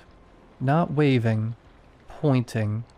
My headlights swept the ground and for a second I saw what they'd been standing near. A plastic tote half buried in needles. Lid cracked open, full of coiled clear line and more black boxes. Supplies. I hit the gas. On the way out, I laid on the horn until it sounded wrong. I wanted lights to come on. I wanted witnesses. Some did. Porch lights snapped on. A man stepped onto the road in socks, hands up like he did not know whether to stop me or ask what was wrong. I did not stop. I drove straight to the entrance booth. It was closed, dark, but there was an empty phone box by the gate. A small sign above it said to lift the receiver for emergencies and not to use it for reservations. My hands shook so badly I dropped the receiver once. I told the dispatcher someone had set wire traps in my campsite, and there were motors pulling them tight. I kept saying wire because fishing line sounded too stupid for what it had done. A sheriff's deputy arrived first, then a ranger in a separate vehicle. They took one look at my wrists and legs and told me to sit. They drove back to Loop C with lights on. I didn't go with them. I couldn't make myself. I sat under a buzzing light and watched moths slam into the plastic cover while my blood dripped onto the concrete. I remember thinking very clearly that the drip was too slow to be real, like my brain was watching it in someone else's body. When the ranger came back, his face looked different, like he'd aged 10 years on the drive. He did not tell me it was nothing. He did not tell me I imagined it. He said, "We found it." They found the stakes. They found the lines. They found multiple winch boxes, still strapped to trees, still working, still pulling the line, even after I'd ripped one battery loose. They found the tote. They did not find the person. At the hospital, they irrigated the cuts. They picked clear fragments out of my skin with tweezers. They gave me a tetanus shot. The doctor asked if I'd been attacked. I told him yes. He asked by what. I told him, a system. 2 days later I drove past that state park on my way to work just to prove to myself it existed. The sign is still there. The entrance still looks friendly. The little tourist board still advertises it like a peaceful place to unwind. Loop C is closed now. There is now signage zip-tied to the permanent posts. Bright yellow, temporary. It says the area is closed due to utility work and not to enter Loop C. If I ever camp again and see skinny fiberglass stakes with reflective tape that do not make sense or zip ties around nothing, I won't assume it is maintenance. I won't sleep in that site. I won't step between those posts. And if I hear clicking in the dark that doesn't sound like an animal, I'm leaving. I'm doing it before the lines start moving. Because once they start pulling, you stop being a camper. You become a problem somebody planned to solve.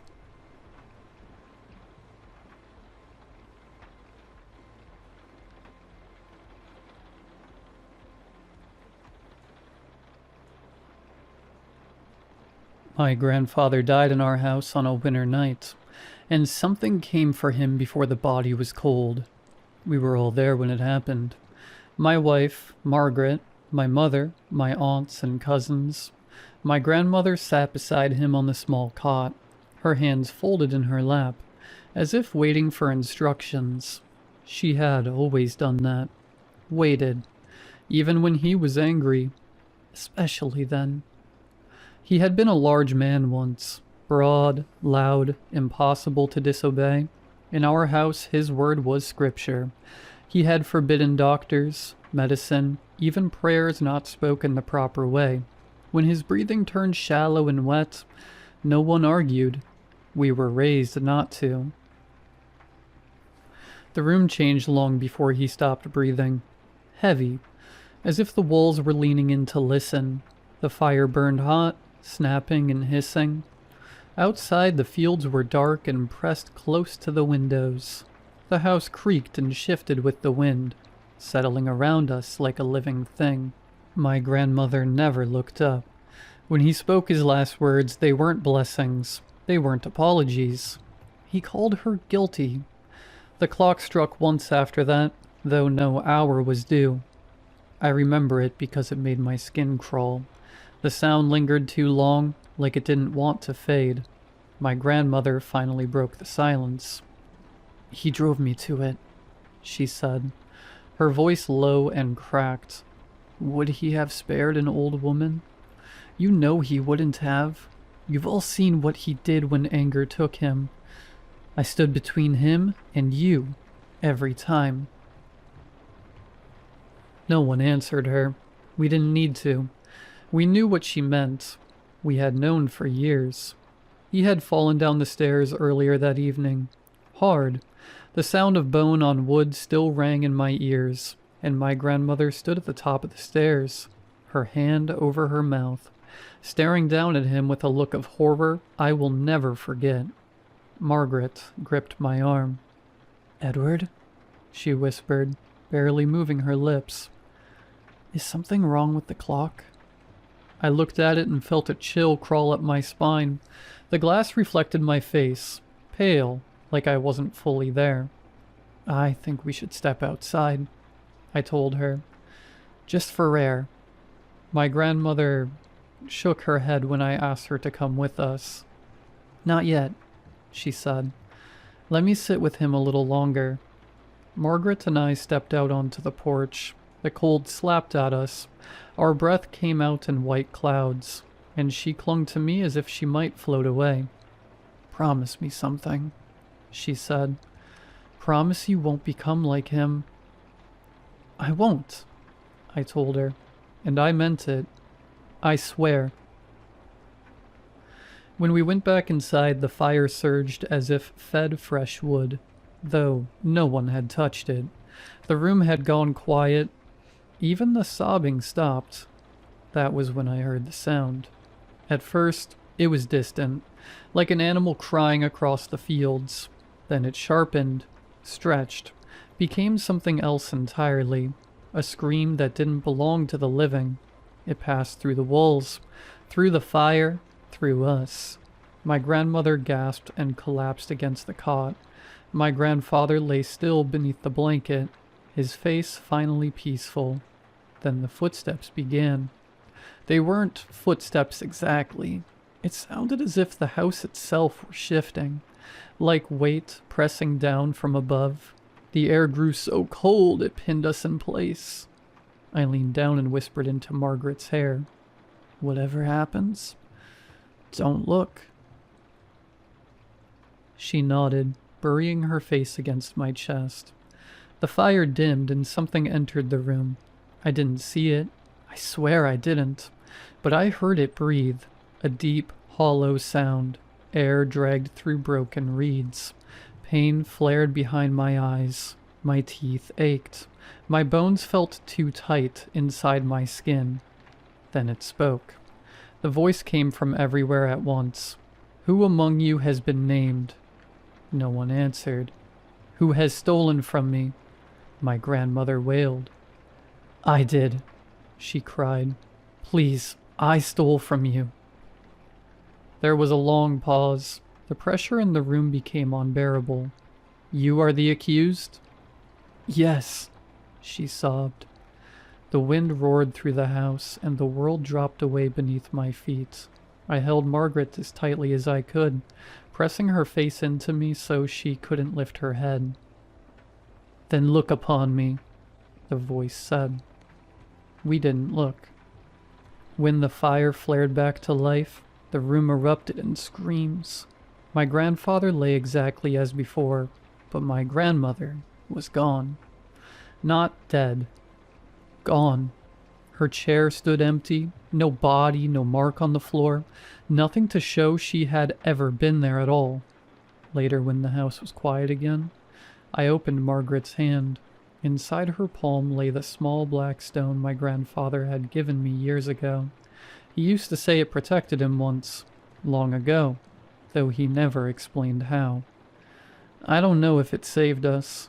I only know that my grandmother answered when something asked a question, and we didn't. And sometimes, late at night, when the house is very still, I close my eyes and remember that emptiness, the feeling of being nowhere at all, and I wonder if it remembers where I live.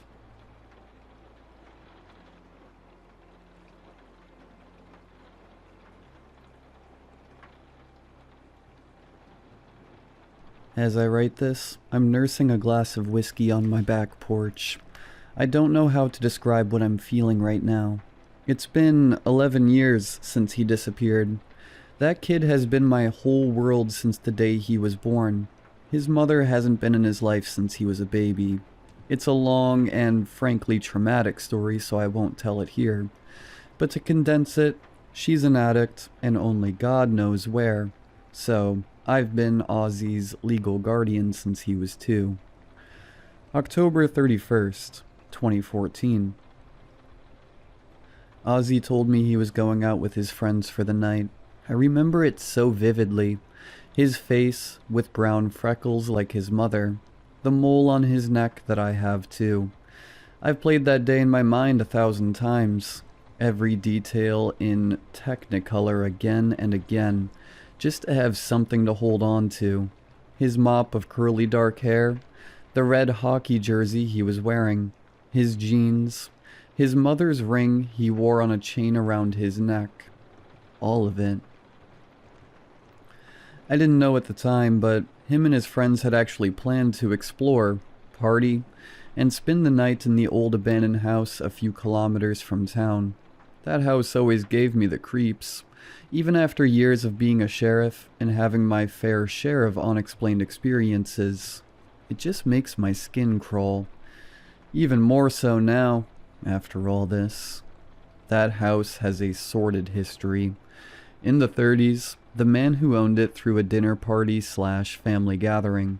He then proceeded to chain the doors shut from the outside, climb back in through a window, and slaughter everyone inside. People have told stories about it being haunted since I was a child back in the 70s. It's become a local legend. People took to calling it the Red Finch Manor. And it's been a long-standing dare among teens to stay in there overnight. Most don't make it past midnight before they call it quits and hoof it back up the old road back to town. I can't even tell you how many times I've had to drive tipsy teenagers back home in the black and white off that road at absolutely ungodly hours. Ozzy grabbed his stuff and left around 7 p.m. I wished I had listened to the pit in my guts and grabbed him by the arm and told him no. I was the one to report him missing around 4 a.m. when he hadn't come home. I didn't sleep that night despite having work at 6 in the morning. Maybe it was intuition, maybe it was God warning me, or whatever it is in that house calling out to me, that it had taken my little boy. I was sitting on my couch, my phone in my lap with my thumb hovering over the button. I didn't call 911, I called my boss, Frank. He would have gotten there faster anyways.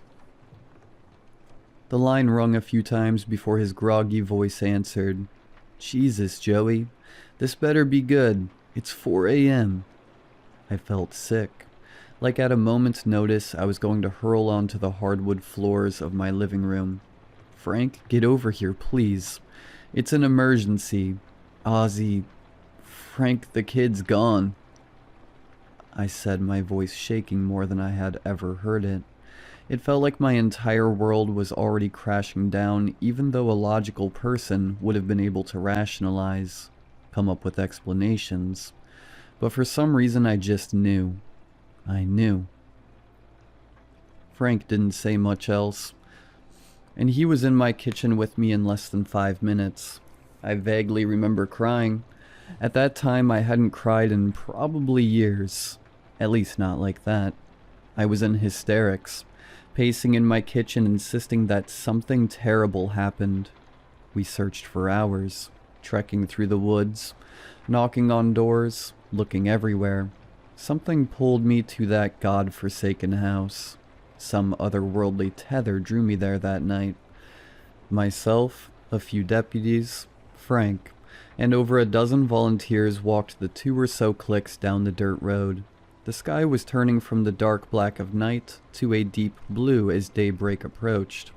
The manor came into view, and I had this horrible, soul-crushing dread.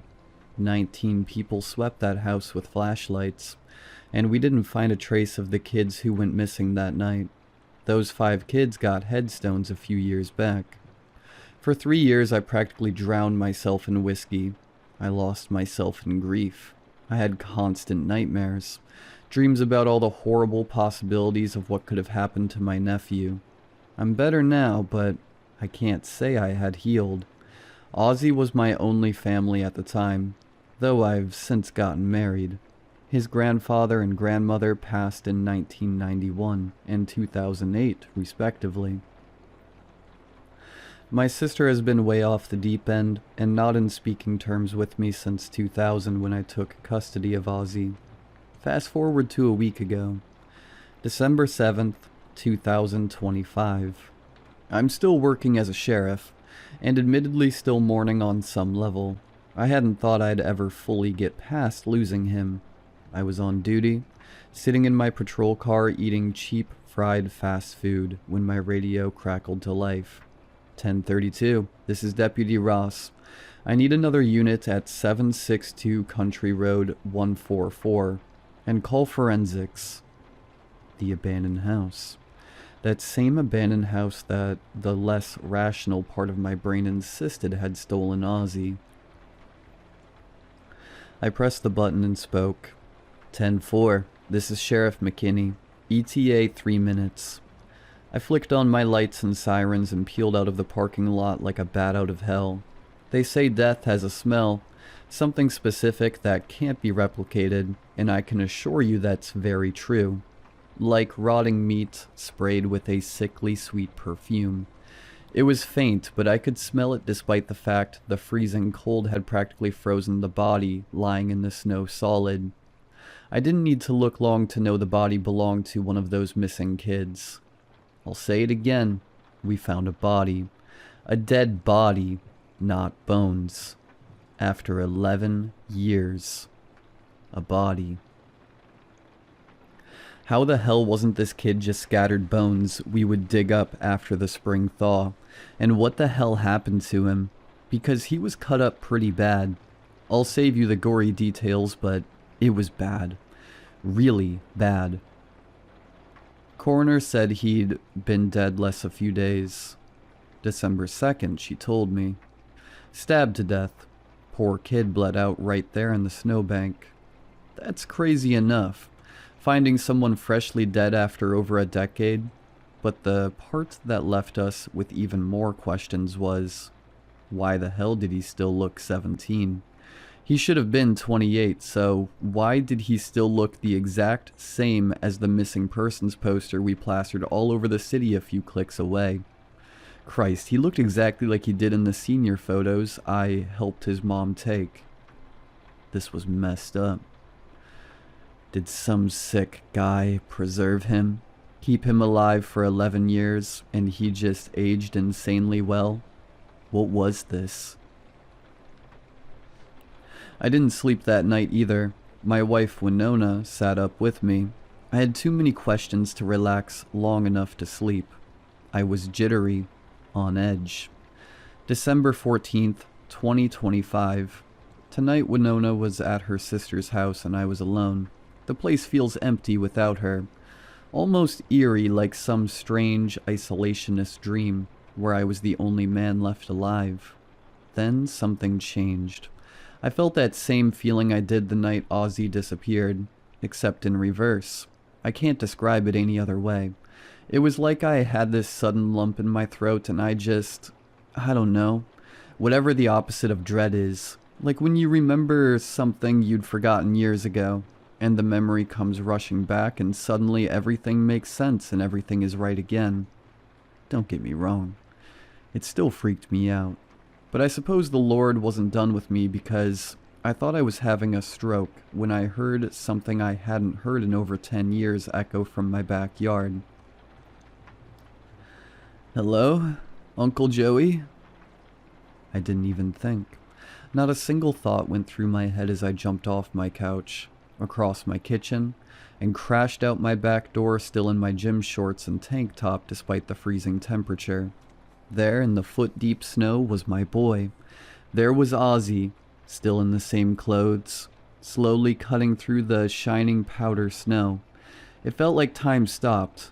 His jersey was ripped. He was covered in blood and I'm still not sure how much of it was his. The lab hasn't called me back yet. Had I died in my sleep? Was this some kind of afterlife? It took a minute for my brain to turn back on and actually process what the hell I was seeing. Kiddo? I called out, my voice uneasy. I cut myself off, bounding off my back porch and into the snow. Who knows how long he's been out in the cold? It's December in northern Ontario, for fuck's sake. It was near 30 below. It didn't matter how the hell he was alive. All that mattered was that he didn't freeze to death. When I managed to haul Ozzy inside, he just cried. I held him in my lap on my kitchen floor like he was a toddler again, until Frank and an ambulance got here. My mind was elsewhere. What the hell was I supposed to do? What am I supposed to do now? That I'm in the middle of all this. The rest was kind of a blur. Frank called forensics again to look at the house. Test the blood on Ozzy's clothes. I don't really remember much up until I got home about 2 hours ago. It's 4 a.m., and I'm bundled in about 5 layers drinking a glass of the strongest whiskey I had in the house. He's still 17. Ozzy didn't have much to say other than frantically asking about his friends and the house. About a man. A specific man. Remember how I mentioned the house's history? The massacre in the 30s? Yeah, I don't really know what to make of it either. All I know is that, according to Ozzy, whatever the hell is in that house bleeds. And if it bleeds, I can kill it. I've got a 12 gauge in my lap right now. It's taking every ounce of restraint in me to not march over there with as many slugs as money can buy, and as much gasoline as I can carry to burn the place in holy fire. If I do, I'll let you know if I can wipe that godforsaken place off the face of the planet. If not just for Ozzy. If at least for the other 3 kids whose bodies we haven't found yet. This is me signing off.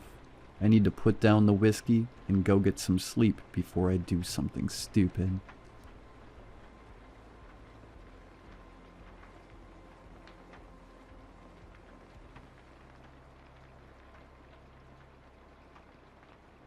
Every neighborhood has a place children are warned to never cross. A tunnel, a fence, a creek, sometimes just a street or an abandoned house. A line drawn in fear, and if you dare step past it, something bad will take you. In my town, the Forbidden Zone was a decommissioned storm drain at the edge of town. The story went that something lived inside it, something that might once have been a man. It would come out at night and prowl the nearby streets, searching for children. Once it found one, it would shove the child into a large burlap sack and drag it back into the bowels of the drain, where it would devour them whole, leaving barely anything behind. Sometimes a shoe, sometimes a tooth. Others, just a fingernail. As children, we believed every word of it. It became a common dare to see who was brave enough to approach the drain, or even step inside it. And truth be told, the kids who took that challenge too far tended to go missing. Everyone said they'd fallen victim to the bag man. Things got so bad that a curfew was issued, parents panicked, and eventually the drain was sealed off. After that, the disappearances stopped, and life returned to normal. Children were safe again. Of course, as adults, we told ourselves the truth was simpler and far less supernatural. Storm drains are dangerous places. Dark, slick, confusing mazes where a child could fall, get lost, drown, or break a neck without needing any monster at all. That was what I believed. That was what I told myself for years. Until I finally went in myself. It had been a long time since I'd come back home. Years since I'd even thought about the drain. I was standing on my parents' porch one evening, watching the sun sink behind the hills, when I noticed a faint glimmer in the distance, too far away to make out clearly, but I knew exactly where it was coming from. The drain. I stood there longer than I meant to, staring at that distant flicker of reflected light, chuckling to myself as I remembered the stories. That was when the worst idea I'd ever had crossed my mind. "Hey Hunter, want to do something cool?" I called into the house. A few seconds later, a smiling face appeared at the doorway. "What are we doing, Uncle Micah?" he asked, adjusting the Lakers cap perched on his head. "We're going on an adventure," I said, and his face lit up immediately. "But don't tell your mom. It's a secret." He nodded eagerly as I handed him my pinky, sealing the pact like it was sacred. I ran to the garage and rummaged around until I found 2 flashlights, a bolt cutter, and an old hard hat. I gave the helmet to Hunter, and he proudly set it over his cap like it was armor. At the time, I told myself this was about bonding, about making memories. I'd missed most of his childhood because of work, and despite being older than my sister, life hadn't blessed me with children of my own. It was a stupid decision. I know that now. We headed down the street toward the drain as dusk bled into night. The last of the daylight vanished behind the hills, leaving the area bathed in the sickly yellow glow of aging street lamps. Hunter skipped beside me, already flicking his flashlight over every crack in the pavement, narrating his discoveries with excitement. I smiled, even as something tight coiled in my stomach. The drain was blocked by a large wooden fence, mostly rotted through with age. I told Hunter to step back while I pried away a panel wide enough for us to slip through. As soon as we did, the stench hit us. Stale water, rust, and something sour beneath it. "Pew!" Hunter exclaimed. And I laughed, though the smell clung to the back of my throat. Beyond that was a second barrier, a rusted metal fence bolted directly over the mouth of the drain. Attached to it was a warning sign that had once been bright yellow. though now only a corner of paint remained. The word danger was still embossed in the metal, visible when my flashlight passed over it. I should have listened. While Hunter played with his light, I used the bolt cutter to carve out an opening. The metal groaned and snapped louder than I liked. Each sound echoed down the darkness. Eventually, we squeezed through. The moment I stepped inside, the hairs on the back of my neck stood up. A strange buzzing filled my chest, like static just under my skin, and adrenaline flushed through me without reason. "What is this place?"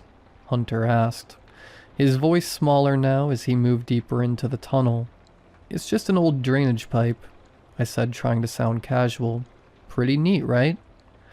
He didn't answer right away. Our footsteps echoed unnaturally, overlapping and stretching until it sounded like someone else was walking with us. "I don't know," he finally said, his voice wavering. "It's fine," I replied, resting a hand on his shoulder. He yelped in surprise, dropping his flashlight. It clattered on the ground and went dark. The sudden loss of light made the darkness feel thick, almost wet, as if it had weight to it, pressing against my eyes and skin. For a heartbeat, I couldn't move, my brain lagging behind the instinct to panic. I dropped to one knee, fumbling blindly, my fingers brushing cold concrete before closing around the flashlight. I smacked it once against my palm, then again, harder this time, the hollow sound echoing down the tunnel. Nothing.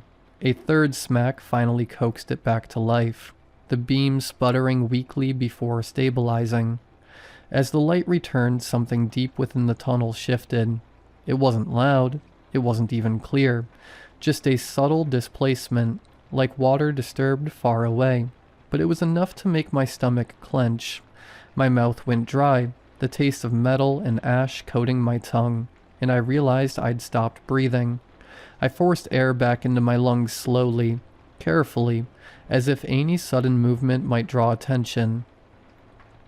"Maybe that's enough adventure for today," I said, my voice higher than I meant it to be as I handed the flashlight back to Hunter. He didn't argue, he didn't joke. He just nodded, tight and quick, gripping the light with both hands like it was a lifeline. For a few seconds there was nothing but the drip of water and the echo of our breathing. I started to convince myself it had been nothing, that fear had filled in the gaps where reason should have been. Then I heard it. Footsteps. Not a scuffle, not a scrape. Measured, deliberate steps echoing from deep within the tunnel, each one landing with enough weight to carry through the concrete. They came slow at first, spaced far apart, like whatever was walking didn't need to hurry. Every nerve in my body screamed at once. "Run outside now," I shouted. Hunter didn't hesitate. His footsteps pounded away from me, frantic and uneven, shrinking rapidly as he fled toward the opening. I swung the flashlight back into the darkness, the beam jittering as my hands shook. "Who's there?" I called, my voice cracking despite my effort to steady it. The light swept across bare walls, pooled water, rust-stained concrete. Nothing moved. No shape, no sound beyond the distant drip and the fading echo of my nephew's escape. I let out a shaky laugh, forcing air through clenched teeth. "You're being stupid," I muttered. "It's just a rat, or pipes settling." I turned to call Hunter back, already rehearsing how I'd laugh this off later, when something landed beside me with a wet, meaty splash, like a heavy sack dropped into a shallow puddle. The sound was too close. I turned. The beam caught a face inches from mine, skin stretched gray and slick over bone, eyes sunken and bloodshot, reflecting the light like those of an animal caught in headlights. Its mouth split into a grin far too wide, teeth blackened and broken, the stink of rot rolling off of it in waves. I tried to scream, but a hand closed around my throat before sound could escape, fingers digging in with impossible strength. The world tilted as it shoved me back. my spine slamming into the damp wall hard enough to rattle my teeth. Air vanished from my lungs as the grip tightened. From the corner of my eye, I saw the burlap sack resting against the tunnel floor. The bottom of it was soaked dark, stiff with old stains that glistened wetly in the flashlight's glow. I thrashed uselessly, my hands clawing at its wrist, my boots scraping against the concrete for purchase. It leaned closer, close enough that I could see the cracks in its skin. The filth caked into every fold. The smell was overwhelming. Decay, stagnant water, something sweet and sickly beneath it all. It sniffed me once, then again, slow and deliberate, before dragging its tongue across my cheek. The touch was cold and slick. I gagged. Too ripe, it gurgled, its voice bubbling like water forced through mud. The pressure vanished as suddenly as it had come. I hit the ground hard, air crashing back into my lungs in a painful rush. I didn't look back. I didn't think. I ran. I burst through the fence, grabbed Hunter, and didn't stop until we were back at my parents' house. My clothes clung to me, soaked through with sweat, my chest burning with every breath. Hunter sobbed into my shoulder, his small body shaking. My sister came running out, snatching him from my arms, her face twisted with fear and fury. She never asked what happened. Hunter never understood what he'd almost been a part of, and I kept my mouth shut, clinging to the hope that silence might seal the nightmare away. It didn't. The next day, Hunter was gone. His cap was found near the old drain. After that, the disappearances started again.